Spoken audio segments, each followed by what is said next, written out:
Good morning, Matt. Welcome to the DMZ, everyone. It's a beautiful day here in your nation's capital, Bill Scher. Low humidity, relatively speaking, for Washington D.C. A little bit cool. It's going to be in the 80s today. All in all, a great place to be today. But typically everyone gets out of Dodge in Washington in the summer for fear of the mugginess. Is the rhythm of the town different now than what it is usually from your vantage point? Yeah, well, it's a trade-off because you get some of the tourists coming in, which we try to discourage. But yeah, it's a little bit more quiet. It's a little the hustle and bustle dies down a little bit, and that's a good thing. It's a good time to be here, and especially with the nice weather that we're having right now. But I prefer the warm weather to the cold weather anyway. So. Now you might think it's summer, it's Washington, it's year 7 of a presidency. This is when we have lame ducks and the fumes are starting to peter out. But here we got an Iran deal. It just seems like the hits keep coming for Obama these days. I mean, there's some other things that he's done. He issued new public housing desegregation regulations. Obviously, he won the Obamacare and the gay marriage rulings at the end of the Supreme Court term. He's humming along on climate regulations. That's going to be formally issued next month, and an international deal might happen in December. But obviously, the Iran deal is what's front and center in Washington right now. Do you think people might have thought things would be quieter, politically these days? Are they surprised that Obama is defying sort of late second-term political gravity? I mean, I can tell you, I'm surprised. The second terms, no matter how good the president, tend not to be good. And Obama's second term got off to a really bad start. People forget, really bad start. And I think he turned the corner with his executive orders, which I'm constitutionally opposed to, but action. We confuse action for accomplishment, and he's had a lot of action. He's had wins, and so I think the last year or so, politically speaking, at least, have been quite good for him. And yeah, usually at this point they're starting to wind down and kind of lose their mojo, and it seems like the president is still relevant as it were. No, I've long been interested. I've written about this in the past, how as the Iran deal was percolating, that there's political parallels to Obama's situation and Woodrow Wilson's with the League of Nations, because that Treaty of Versailles, was sealed right after the 1918 midterms, which Wilson lost. He tried to say to the public, don't weaken my standing internationally by throwing my party out of Congress, and nobody bought that argument. And so he had to then sell the League of Nations to a hostile Republican Congress, which went terribly. Now Obama is in his second term. He had a bad midterm. He has to sell the Iran deal to a hostile Congress, but there is a number of differences. The biggest one being the League of Nations was a treaty that needed, supermajority ratification in the Senate. This is not being treated as a treaty, to some Republicans' dismay. Obama already had. This is the part that I think people don't understand well. Obama has waiver authority in relation to U.S. congressional sanctions because Congress gave him waiver authority when they passed the sanctions, including the Republican bipartisan Congress on Obama's watch. So they have to take that away from. Why did they do that? Go back to the history of this, Bill. When exactly did it happen, and what was the rationale for doing it? Well, there are a series of sanctions on Iran that go back a long way. There was a recent one that came about during Obama's tenure. Now, there are Republicans that point out, "Hey, Obama, you didn't want those sanctions. You fought those sanctions. We passed those over your opposition." But he signed them. I mean, I think it was probably would have overridden the veto anyway. and the White House did engineer UN sanctions that Hillary was a large part of. So we can take direct credit for those. Now, I don't know if the waiver provision was a concession to Obama or it was just par for the course, because all the other sanctions bills going back in history have that. That's sort of been standard practice for these sanction bills, to give the executive latitude to conduct foreign policy. But whatever the specific impetus was, the fact remains is they did it. That's what Congress did. So there's an argument so Obama's acting unconstitutionally, but he's not, because he's using the power that Congress gave him.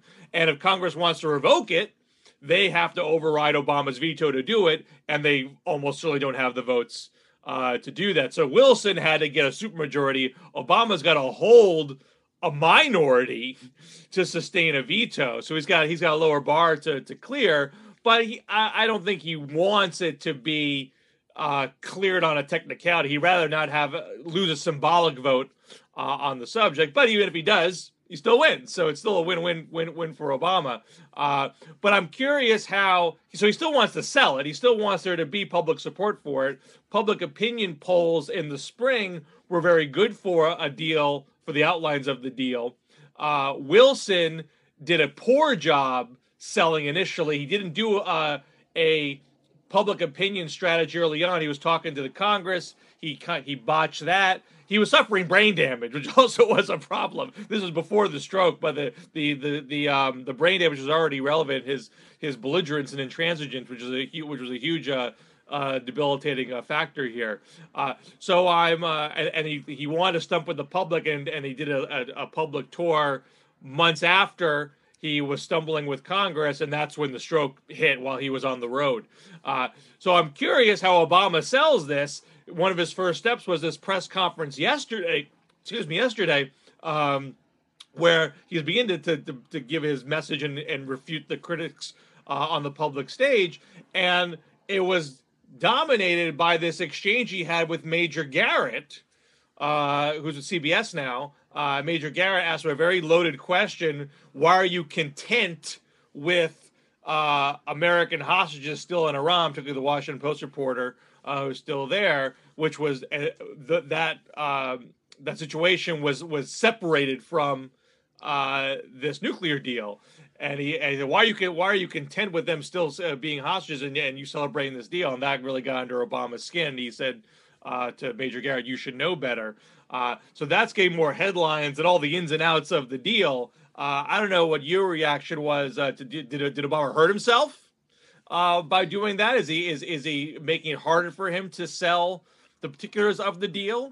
Or did he really have no choice because he was being accused of something horrendous, that he's completely calloused the situation of Americans behind bars in Iran, and he had to show a flash of emotion at that point for his own dignity?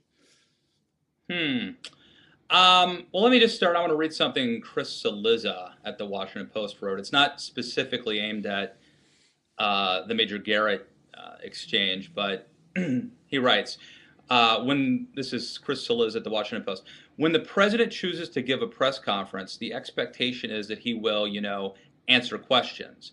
That's not really what he did Wednesday. Instead, he used the edifice of what looked and sort of sounded like a press conference to dismiss critics and ensure that his case was made by the person he believes is the best messenger for it himself. This was a speech on Iran that reporters attended. That's not the reporters' fault. They can only do so much if the president is determined to filibuster every question and go on at length and then some. And it's a near certainty that Obama could care less what the media thinks of him at this stage of his presidency. Look, I think that it was a legitimate question. I thought Obama had a pretty good answer to it. I was surprised. Cillizza seems to be defending the press here, but I was surprised and sort of disheartened that most of the press that I saw seemed to sort of support Obama and kind of frame it like, Obama slaps down Major Garrett's irresponsible question. Well, I thought it was an entirely appropriate question. And if you're in the press, shouldn't you be worried about your friend and coworker from the Washington Post who's been held hostage. I don't think there's enough talk about this. And it is interesting to me that journalists tend to side with a Democratic president, at least, over their own colleague, Major Garrett. I mean, reporters are supposed to ask difficult and tough questions. And it's an entirely legitimate question, I think. And I actually thought Obama had made some decent points in response to it, but he was very prickly. And I think that was uncalled for, and it bothered me that other reporters sort of portrayed it as him having the moral high ground there. I want to be consistent on this. We've always debated whether are the media fair to Republicans during debates. So they ask fair questions there, and I've always said, look, it's not the question, it's the answer that matters. And I think there are a lot of unfair questions in the world. I think presuming in the question that Obama was content with hostage being behind bars was an unfair assumption to make, but the media is allowed to make unfair assumptions and questions, and it's your job to answer the question and diffuse whatever you think is unfair about that question, which I think Obama did. With the performance aspect of it, people can argue whether or not that helps him or hurts him. But I think, I would just say real quick, I think that it was, not only is it a fair question, I think it was a question that sort of was begging to be asked. I mean, you could have asked that without charging Obama being content with it. You can say, why didn't you get the hostages out, without assuming what his mental state was. Yeah, no, I think that's a fair point. That's a fair point. The framing of it, but I think it is fair to certainly question, why wouldn't you? We have these, Americans held hostage, and you're celebrating this deal. Why wouldn't you make that contingent that the deal doesn't get done unless they're freed first? And I thought Obama had maybe it's right, maybe it's wrong, but he had an answer to it. Well, it's a pretty standard, you don't negotiate for hostages kind of stance. Once you start negotiating for hostages, that gives your adversary incentive to take hostages to get leverage. Right, but that could have been a precondition. That could have been a precondition of negotiation, that we would love to enter into talks with you about your nuclear program, and we'll do that as soon as these hostages are released. Well, and this sort of goes back to differences on the left and right in terms of negotiation strategy is concerned. We see it with with Israel. There's always the argument, until you agree for Israel's right to exist, we're not going to talk to you. You got to clear that precondition before we even talk about anything. And you usually have an attitude on the left saying, look, you got to break the ice somewhere first if you want to get to those bigger wins. So if we have an opening to talk about the nuclear program, let's build some common ground there and then see where this relationship leads after that, which is where Obama's gone with it.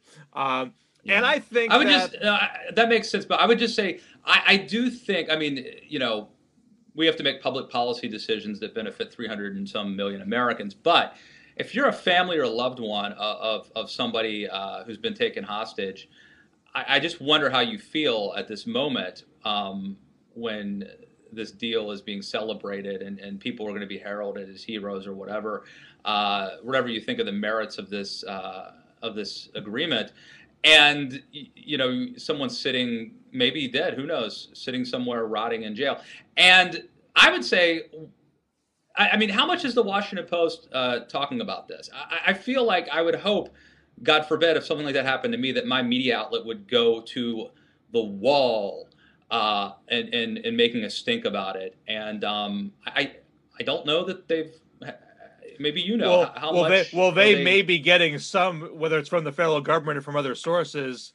I imagine they're being guided what they should say, how they should report on it, what body language they should be giving that's going to make it conducive for him to be released. They may be being told, look, if you go on the warpath about this, that's not going to help your cause here. I don't know. I'm just speculating. They may be being told that, but they were in a position to exert influence over this negotiation, and they could have taken a strong stance and demanded that this deal be contingent upon the release of their employee. No, I'm probably getting off into Major Garrett territory, so I'll stop there. Well, but I want to go back to your point about what Chris Cillizza was saying. Okay. I mean, Obama definitely went in there with, I mean, not that he just want to give a bunch of talking points, but he did want to use the venue to rebut major criticisms. I mean, he even went out of his way at the end of the thing, like, what other questions do you have? Which is something he doesn't usually do. He wanted to make sure that there were certain things that he took care of in that press conference. So does it? So did he achieve his objective? He got to say what he wanted to say, and the stories that are written, they aren't all about Major Garrett. Some of them are going to talk about what he has to say about access to nuclear sites and the 24-day window before inspections can be gone in certain instances. Did he achieve his objective, or just does the spectacle of it? If you watch the whole thing, or the reporter's attitude about it, being frustrated that he wasn't answering certain questions directly, does that cast a pall over the performance, or a narrative comes forth that Obama is not being completely forthright about this or that, and that hurts him at the end of the day? Well, you got to remember, I work at a place where one of my former coworkers interrupted the president, famously, a few summers ago, when President Obama, frankly, held a quote-unquote press conference. That wasn't a press conference. That was a speech, right? That was a statement to the press. Yeah. The press were props. They were assembled. But they were not invited or allowed to ask questions. Right. And my colleague made the tragic mistake of attempting to ask I think a very legitimate question about the economic impacts that could happen, if there's an executive order on immigration. So, and he got shut down, and I would say derided by most of his colleagues in the press. And I think we should just err on the side of, first of all, as people who sort of work in the journalism space, we should especially err on the side of supporting, robust debate and realizing that politicians are trying to hide from answering tough questions. We should be encouraging that. But I think never mind in a certain profession, I just think as Americans, we should kind of err on the side of that.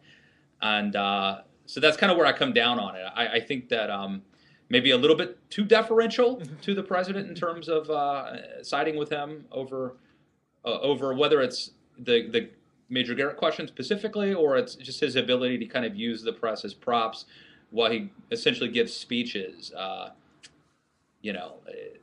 role of the press is an important one, to hold politicians accountable and to make sure the public has information. So how do you think this plays for 2016? Now, the polls that I've seen, for example, the wording can be very different in these things. Like, for example, if you ask, do you trust Iran to adhere to this deal? People will say, no, I don't trust Iran. Right. But if you say, do you want a deal where we do this and they do that? People say yes, and the numbers are pretty strong, which says to me that to me is a more of a bottom line figure. I don't think they may not follow through. If they don't follow through, then maybe we can bomb them to kingdom come. But I'd rather try this deal out and see how it goes, and not just unilaterally invade and get involved in a massive conflagration. But you almost to the letter, every Republican is treating this like all is lost. Israel's going to be incinerated. They're going to have a nuclear bomb. We're going to have a nuclear arms race. There isn't even a lot of hedging on that score. You might, I can see people saying, I'm concerned about this or that, but I'd like to see how it plays out. Everyone's just sort of assuming that, like, this is just going to be a pure disaster. And you would think maybe after Obamacare, when people talk about things like death panels and they don't materialize, whatever hiccups do arise end up seeming not as problematic as the stark apocalypse that was painted previously. But they seem to be going down that path anyway. Are they setting themselves up for another fall where it's 2016, it's been in place for a year and nothing awful has happened, and Hillary can say, look, you guys got it wrong in Iraq and you got it wrong in Iran, and why should I trust your national security? Oh, I think that's entirely plausible. and it may still be a horrible deal. We may not know it for 5 or 10 years, and history may remember it, more negatively. But I think in the short term, the odds are that it's a either neutral or a win for Obama. I mean, look, Reagan would have been a hero if he'd signed, gotten the deal in Reykjavik. I mean, it might have been horrible for the country. It might have helped the Soviet Union continue, but it would have been popular. And so, yeah, I think it's entirely plausible that in the short term, this deal is thought of as positive, or at least neutral. Yeah. So how then, if there is that political risk, what's do you think Republicans are setting a good long-term marker for themselves, or could they be handling this in a more nuanced way? No, I think they're doing it right. I mean, I think first of all, they believe in the position that they're doing. I think it's sincere that they believe this is bad foreign policy, a bad deal. I think that in the long run, they very well may be proven right. That's cold comfort. It doesn't get you a lot. I don't know that anybody cares. Does anybody blame Bill Clinton for allowing the North Koreans to go nuclear? I don't know that anyone blames him for that. So being proven in the long run, we're all dead is the saying, right? So I don't know that it matters that much. I think there is a short-term benefit to Republicans, though, in terms of I'm sure some of their most ardent donors,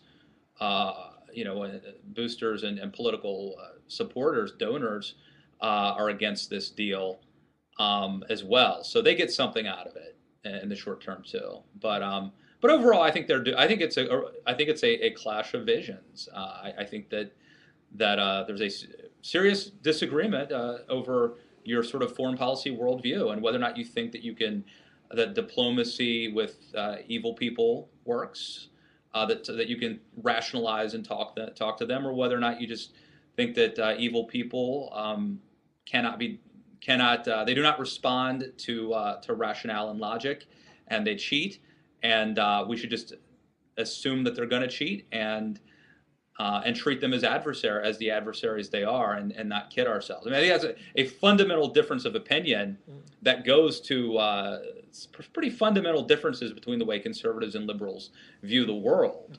And so I don't think it's so much a political, who benefits question as it is just this is a manifestation of some sincerely held ideological beliefs.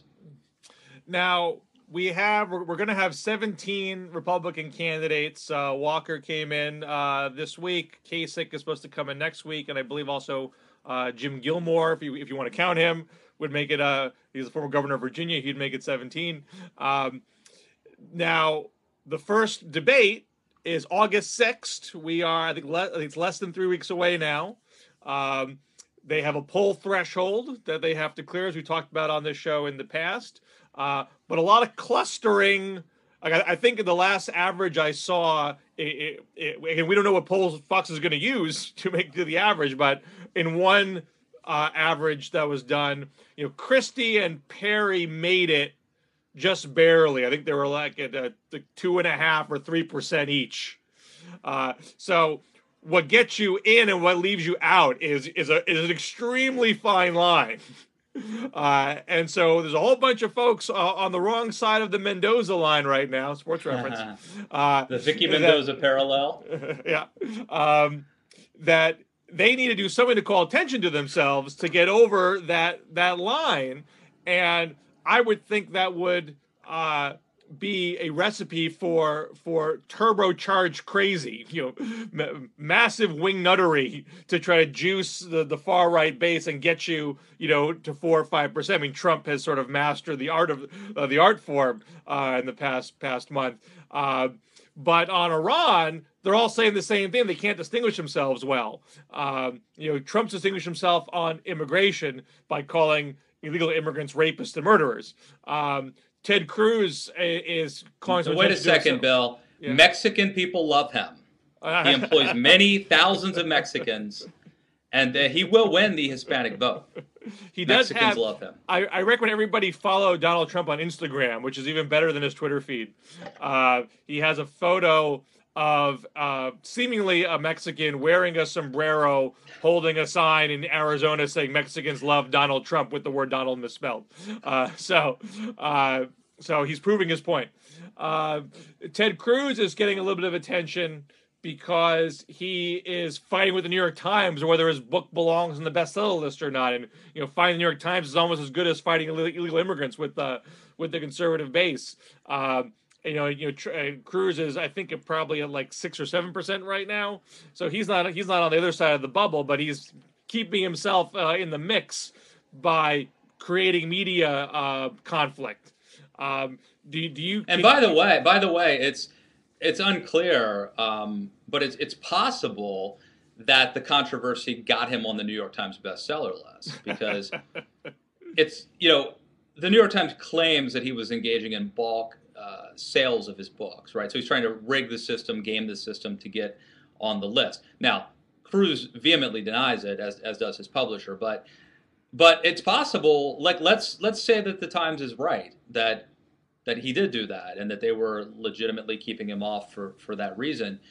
It could be that the controversy actually legitimately, caused him to sell books that legitimately propelled him on the list for the second week. So anyway, is that what the Times is saying? That he's on the list now on the merits? Yeah. They're not saying they were wrong in the first place. That is what they're saying. They're not admitting that they were wrong. And I guess the suggestion would be that the controversy spurred legitimate book sales, and that he now is on there in his own right. Who knows? We don't know the answer to that. So Cruz has learned how to sell books, but he's not in the top tier of candidates yet. He's in the second tier. He gets to be in the debates, but poll-wise, it's nationally, it's Jeb versus Trump. And Walker, I think, gets in the top tier because he leads in Iowa. Right. But after Cruz met with Trump this week. And what was that about? York. I mean, Trump seemed to be befuddled by it too. He said, "I'm already. I don't know why I'm meeting with them, but I am. Well, I don't know what happens in these things. I'm just going to go where I'm told to go." I just don't know why Donald Trump is legitimizing this fringe politician. That's a joke. That's a joke. No, look, I think it's unfortunate that Cruz is legitimizing Trump, Trump is a liberal who does a lot of harm to the conservative movement. But clearly Cruz wants his voters, right? Like clearly that's what this is about. You might have to explain that a little bit. I'm not sure everyone buys the premise that you just laid out. What, that Trump is a liberal? Yeah. Well, this is a guy who's been around. He's given interviews for 30 years, and he says, I'm very pro-choice, and he supported tax increases, and he gave money to Hillary Clinton, and he gave money to Nancy Pelosi, and he was for Obamacare, and he said that Hillary Clinton was a very good Secretary of State. I mean, he's not a conservative. Go just Google Club for Growth Donald Trump. They do white papers on all the candidates, and they have essentially, someone's calling me. This should not happen. Donald heard you. From Atlanta, Georgia, is calling me right now. I hope I'm not missing a meeting or a scheduled appointment that I was supposed to have. Anyway, you sure Donald's ears weren't burning? Well, please, people, don't call me. Do not seriously. Do not call me. You can email me or text me. Do not call me. And here's something, if you guys know this, put this in the comments. I would like to fill up my voicemail so that you cannot leave me a message. If you know how to do that, is there a trick? It's called filling the Christmas tree. Is there a way that I can just turn off voicemail without having to go to AT&T or whoever my provider is? It's unclear. Let me know that, because unless we've scheduled a call, I think. And again, maybe this is somebody important. Maybe I scheduled a call and I'm forgetting it. In which case, all of this is still true. I am of the belief. Here's where I agree with the millennials. Do not call somebody. Do not cold call somebody. I think it's rude and inappropriate in this day and age. You can email me, And God forbid you could even text me if you must. But email me. We will set up a time to talk if we must talk. We probably don't need to talk. We probably can just email. Where are you on this? Let's seriously. I hate to shift gears, but where are you on it? This is the thing that gets me fired up. Bill Scher, where are you on this? I feel like it's intimate. Only people that I'm very personally close to should call me. I guess I'm a little old school. I'm older than you, Matt. I remember a world where phones had cords and people didn't have email, and when you wanted to talk to somebody, you called them on the phone. And the mere fact that there is caller ID, that is which when it was first introduced was thought as some sort of horrific invasion of privacy, allows me to screen if I don't want to talk to you, I can let it go to voicemail and hear who you are and find out that way.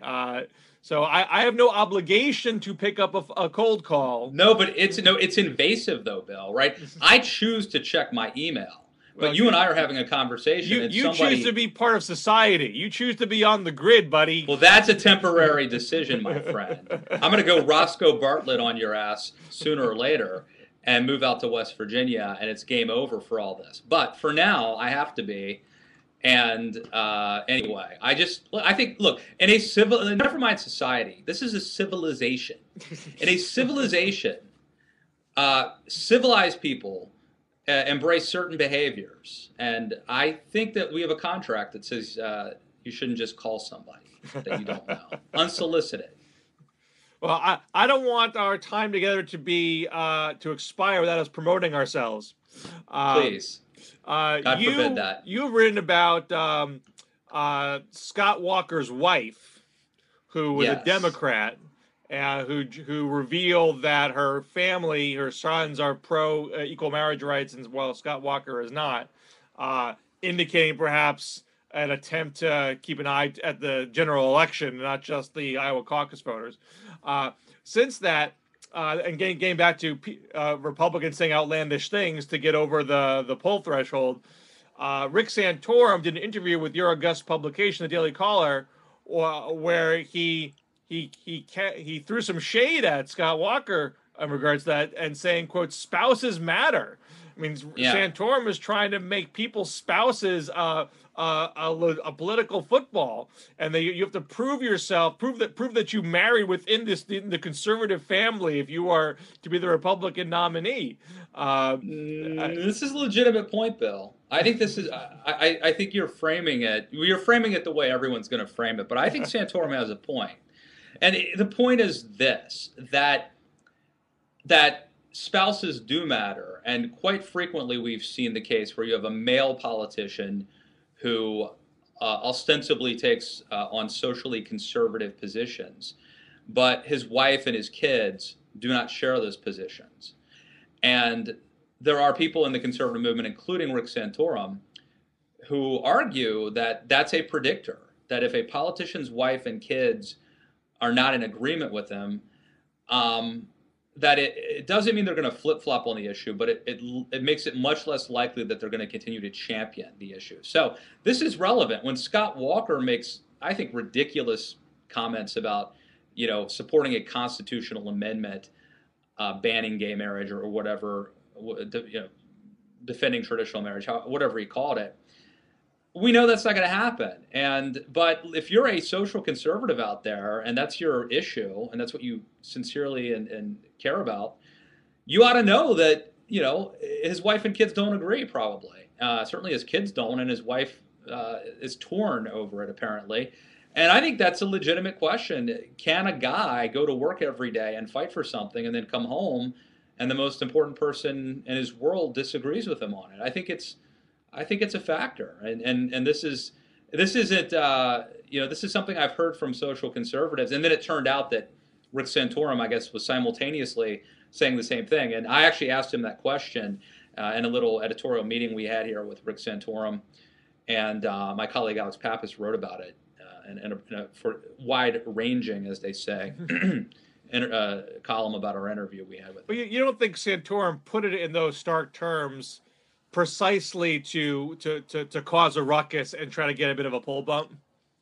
No, not well. In this case, we asked him point blank about Walker and Walker's wife, Well, I mean, and he did not he I'm did sure he not bring didn't it walk into up. the room assuming he was going to get into that, but he sees the opportunity to answer in the most provocative way possible. I disagree. I think this is Rick Santorum. This is what he sincerely believes, and a lot of people don't like him. He rubs a lot of people the wrong way. But I don't think this was a calculated attempt to make. I think this is him being Rick Santorum. By the way, the other thing too we should acknowledge is I think in addition to the candidates being a little controversial, you're going to see super PACs and outside groups spending on TV ads to try to boost the candidates to get them into the debates as well. And you could argue maybe that's ill-spent money, right? Like as a movement, we have a limited resources, and we're expending resources not to win an election, but to get somebody on a ballot. It kind of goes back to the whole Iowa straw poll. This is a little bit less rigorous, but still, you're sort of wasting resources collectively. But it makes sense from an individual standpoint if you want to get in the debates. Well, I only got a few minutes left before I have to jump, so I'm gonna promote myself for a sec. Yeah, you plug something here, Bill. What do you got? So I should have in Politico tomorrow. We're taping on Thursday. Tomorrow, Friday, July 17th, is the 35th anniversary of Reagan accepting the Republican presidential nomination for the first time. It was only hours earlier where Gerald Ford turned down and offered to be vice president. He had to name George H.W. Bush the day of the final convention day. And so because of that drama, there wasn't as much attention paid to what he said in his convention address, but that was not only the first convention address that ended with the words "God bless America." That had never happened before. Presidents never said the phrase until Nixon, and Nixon did it not as like a standard sign-off, but as a way to wrap himself in the flag while Watergate heated up. But Reagan made it a thing that the president said at the end of speeches, and Democrats came along only with Clinton in 1992. Now it's sort of par for the course. But it's more than just a change in our etiquette. This is the exact words that he ended the speech with. He said, "I have thought of something that is not part of my speech. It's an ad lib, and I'm worried over whether I should do it. I'll confess I've been a little afraid to suggest what I'm going to suggest. I'm more afraid not to. Could we begin our crusade, join together in a moment of silent prayer?" Which they then did. They sat silently and prayed for over 10 seconds, and that's when he said, "God bless America." So this was actually the moment where the Republican Party, led by Ronald Reagan, joined in common cause with the socially conservative right, or the moral majority as it was being called by Jerry Falwell at that point. Reagan did not run that way in the primary, because at that point the social conservatives were not de facto Republican base voters. These folks voted for Jimmy Carter in 1976 because Jimmy Carter talked up how he was born again. Including Michelle Bachmann among them, if I'm not mistaken. Right. But Carter was governed more as a social liberal. That rubbed those folks the wrong way. They were casting about for a new face. And then after Reagan clinched the nomination, then he started talking about his own born again faith. He puts in a plea for public prayer in that speech. That whole thing about being afraid to do it is sort of like a poke at those secular northern elites. I'm afraid of what they might do to me, but I'm more afraid of what God may do if I don't embrace God in my campaign. He talks about his campaign as a crusade. That's the beginning of a 35-year relationship, which I argue in the piece arguably was not a wise strategic move. He didn't really need social conservatives to win in 1980. He was going to win based on the economy and foreign policy anyway. George H.W. Bush, was going to beat Mike Dukakis. He could have beat him on Willie Horton and riding in the tank. He didn't need to bring God into the equation. And then after that, the Republican coalition has only won a popular vote majority for president once, which in 2004. Now they've helped most social conservatives have helped Republicans at the congressional level considerably.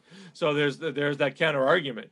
But now, well, I don't know. Okay, first of all, so the God Bless America, obviously Irving Berlin song, going back to 1920. Reagan being of a certain age, kind of makes sense that he would have brought that line up. I would question the sort of premise that you're presenting is new to me. yeah. I would say just, looking from my standpoint, Republicans and conservatives didn't, the social conservatives were the last element of the three-legged stool, the conservative coalition. And it was only after they came into the movement that you start winning elections with Reagan and Bush. And you have a good run there. Now, the world has changed at this point, but you're sort of suggesting that Reagan and conservatives might have been better off without them. That's a provocative theory, and that kind of goes against everything that I think. But I'd like to see some documentation, Bill Scher. Well, Reagan's victories were enormous victories. They were not paper thin that where one constituency brought them over the top. So that's where my argument's coming from. Now you could disagree with me on that point. That they were good for them at the time, and still agree they're not really helping so much right now. Now the country has grown more socially liberal. But I do raise the argument that perhaps if he didn't go into common cause with them back then, he still probably would have won. He still would have had a big landslide in 1984 because the economy had picked up by then. And that probably helped carry Bush over Dukakis too. And then because now having to solve the problem of reaching out to secular voters without losing that part of your base, that is almost an impossible task that perhaps they would not have had to suffer if they didn't go into common cause in the first place. So that's where I come out in the piece. That's a provocative theory. I'd like to. We got the smart commenters here. Let us know in the comments. Is Bill right or wrong? I'd love to hear what you have to say. Well, Follow us on Twitter. Perhaps you'll have some thoughts after this is published tomorrow. Yes, and check out his piece. It's in Politico magazine, right? It should be in there tomorrow. I haven't gotten the final word yet, but my sense is that it'll be published tomorrow. All right, do that. Check that out. Follow us on Twitter at DMZ Show, and pre-order my book, Too Dumb to Fail, at Amazon or Barnes & Noble, wherever fine books are sold. Bill. All right, we'll talk next week. All right, man. Thanks.